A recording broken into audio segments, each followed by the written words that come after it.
Hi. So thanks again to all the speakers, and I think a lot of rich information, examples, proof of concept, data sources, and some challenges, but also some strategies. And so I want to open the floor to questions to really generate some discussions to see how we can learn more about what's going on and what they've done, and then what you can do. So.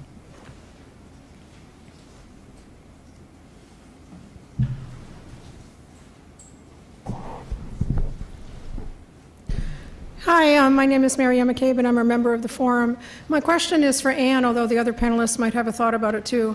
I want to get back to your point about needing to make it politically safe to focus on prevention.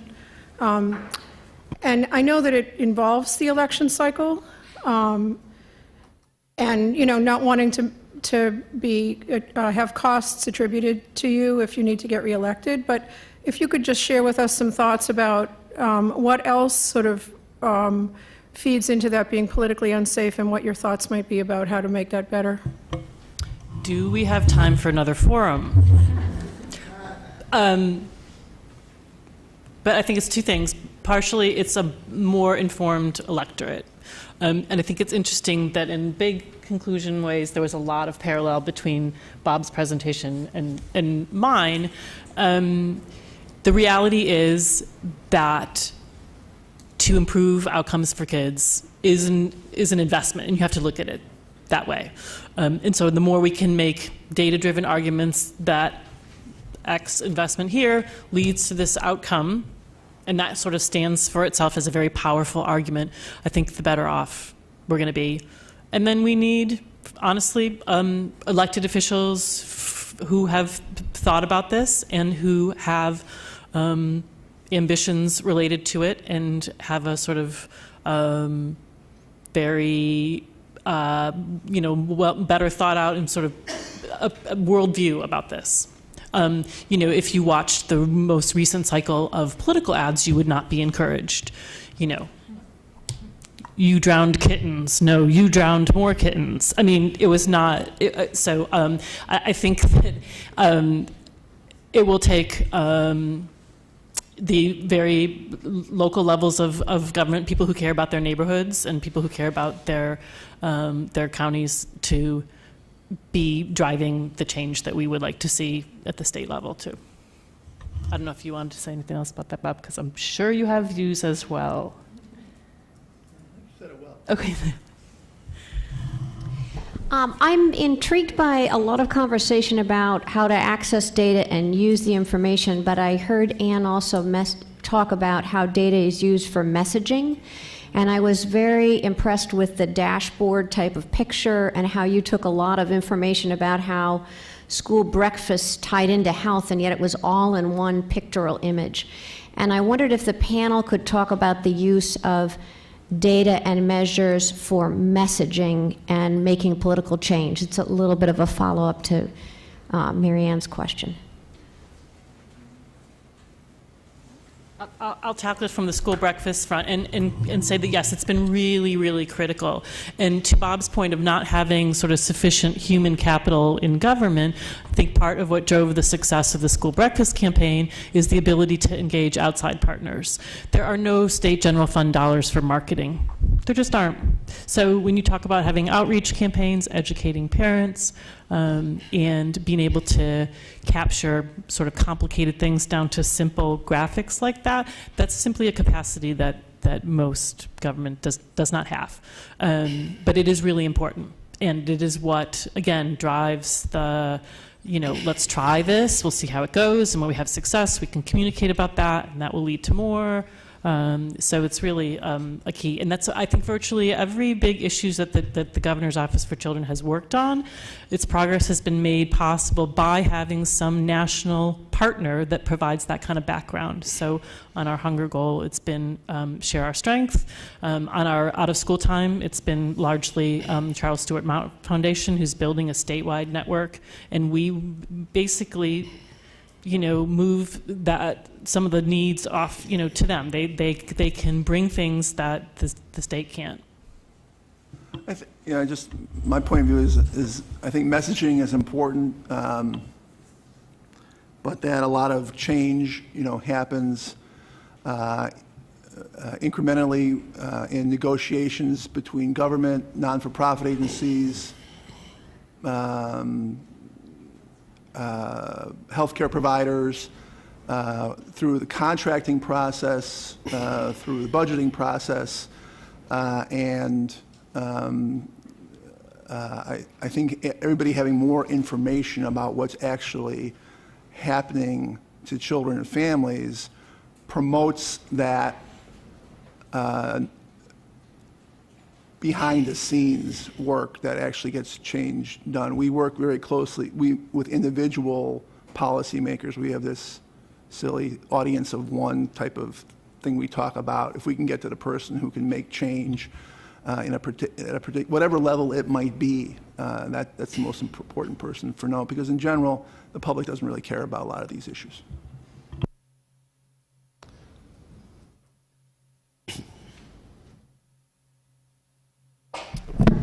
Yeah, hi. I have a question for Dr. McClare.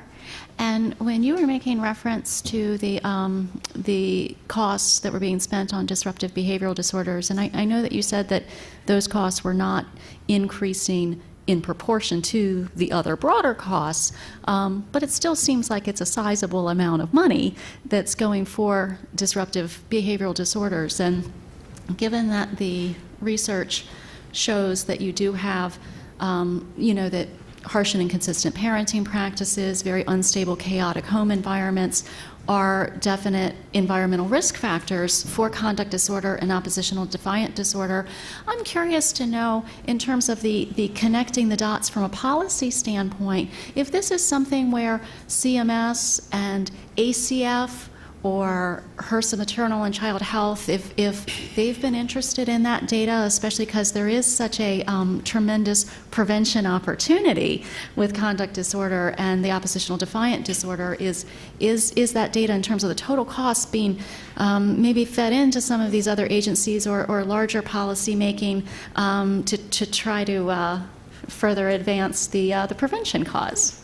That's actually a great question. I definitely think that there's an opportunity there. I think that previously within CMS, of course, within CMS as a whole, Medicare really takes a lot of focus. That's our largest program. It's our, we're the largest provider for healthcare for individuals over 65, and that takes a lot of focus. And so traditionally, there have been less focus on the children's kind of issues. And so one of the great things about being in an innovation center is that we're able to look at populations and things that are definitely cost drivers, but we can look at the large kind of cost drivers and also smaller subsets of cost drivers. So I think that this research kind of lays the foundation and the groundwork for more kind of policy and also just programs to come. So I think that it's really important for us to look at how can we have more preventative care, and because this basically tells us that we're spending billions of dollars every year on healthcare for this population. So how can we prevent these issues? And you are totally correct. I think that looking at the family system is very important. In a healthcare standpoint, sometimes it's a little bit difficult because of the fact that because of Medicaid and how it's covered, sometimes you can have a child who is actually on CHIP but actually not have the parent on Medicaid. And so we would be paying for the health care of the child, but we couldn't necessarily pay for that health care for the parent who may have substance abuse disorders or things like that lead to the chaotic household. And we also may not be able to pay for that family therapy and family systems, or also, and we're also not able to pay for, parental training and programs like that. So I definitely think that this is a foundation work, but a lot of additional work needs to come, and that work comes from kind of the partnering of agencies. So. Okay, we have time for just one more question. So maybe. Hi, Jose Shapasnik. I'm part of the forum, and I was interested in the data, but not surprised that Dr. George presented that 23% of the families cost 86% of the costs. And the question that comes up, is this something about the families, or is this something about a fragmented, broken system? And so having worked with families in the community, that were besieged by lots of services, I've had an opportunity to watch how these services pull families apart and create a lot of fragmentation and tension. So I think there's a great opportunity here to advocate for a comprehensive family-focused approach that could improve the quality of life of these families as well as reduce costs dramatically. And that was exactly the step 2 of our project with the governor's office. And then he was not governor anymore. And then things got worse. So, but that was the idea, is to really create a set of services, because there's the issue is that there's no one agency, profession, discipline, group that's responsible for at the family level. You know, our policy in the United States is not family focused. Our policy in the United States is we do something when a child or adult is ready to hurt somebody else or hurt themselves. I'd say bit of encouraging news on that is the federal government's 4E waivers, which is going to give states some more flexibility in their child welfare dollars to do prevention. So that's one little ray of hope that will actually enhance our capacity to reach out and treat the whole family. Okay, well, thank you again. Great presentation. Thank you so much. Well, we'll keep the discussion going, and just I think what we've been given here is a lot of things to think about, and I have to wrap it up, I always think from a public health perspective, detect, respond, prevent. And what we're seeing here is that there are still huge gaps in each and every one of those. And so it's up to us to look at ways and innovative ways to start to bring not just more resources, but more tools, more human capitals, more data systems and data sources, but more education to the public in general about why this is important and how it's going to impact your life. So I look forward to a discussion for the next couple of days to continue to think about how do we do better of the data, both to not just to detect, but really to inform how we are treating and dealing and addressing these issues, but really moving towards prevention, because that's where we want to get to. Thank you.